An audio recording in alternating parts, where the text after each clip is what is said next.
మన జీవితంలో మార్పు రావాలి అంటే సమయం పడుతుంది. అప్పటిదాకా సహనంతో ఆత్మస్థైర్యాన్ని కోల్పోకుండా నమ్మకాన్ని నిలబెట్టుకునేంత దృఢంగా ధైర్యంగా ముందుకు నడవాలి.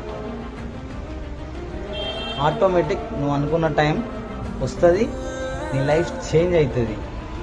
ఏదేమైనా సరే మన మీద మనం నమ్మకాన్ని ఎన్నడూ కోల్పోకూడదు. మనల్ని మనం ఎన్నడూ కూడా తక్కువ చేసుకోకూడదు.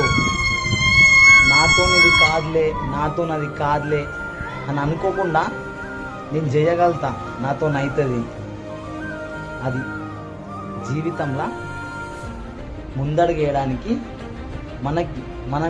మన జీవితాన్ని మనమే ఓన్ మోటివేషనల్ చేసుకోవాలా. అది